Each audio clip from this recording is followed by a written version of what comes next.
It's amazing to see a theme park go from dirt to structures to now color and theming and dragons.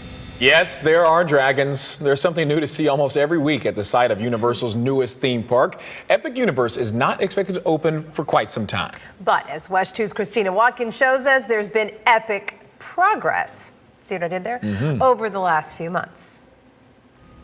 We've been following this since it's been a patch of dirt, and it seems to have just grown out of nowhere. In the last several months, we've watched crews transform 750 acres of land in Orlando into Universal's newest theme park, Epic Universe.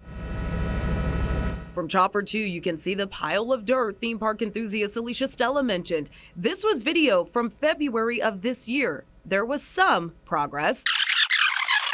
Fast forward 9 months to now in November, and you see more theming, landscape, buildings, even more tracks for different roller coasters.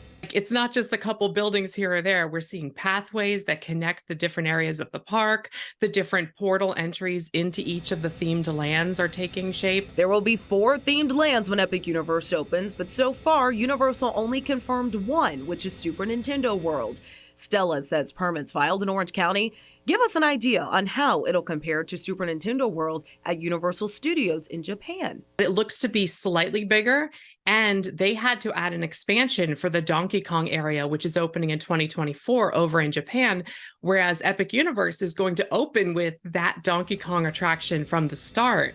So it is the most complete Super Nintendo World from the start in the world. And it's not just rides and landscape we're seeing under construction. The tourist district will be home to several new hotels once Epic Universe opens, and you can see that right here from Chopper 2. One of the hotels accidentally leaked some new exciting details. Theron White saw it for himself. It's going to show the rooms, which the standard room, it looks like it's going to be a 2-queen room. Looks like there's going to be 750 rooms between the 2 resorts, and they're going to be on one big property. And it looks like they're opening in January of 2025, which would be about 5 months ahead of Universal Epic Universe. These are some of the most wild hotels we've ever seen in Orlando. They are covered with thousands and thousands of reflective, colorful tiles that are so bright they actually kind of make a rainbow out on the road in some of the nearby apartments. So as we sit back and watch all of this come to life, enthusiasts say, get ready for the next big thing in Central Florida. Orlando, and everyone who wants to visit Orlando should get very, very excited. There is no doubt in my mind this will be one of the greatest theme parks in the world. Reporting from Chopper 2, Christina Watkins, WESH 2 News. Epic Universe is the first major theme park to come to Orlando since Universal's Islands of Adventure back in '99. It is set to open in 2025.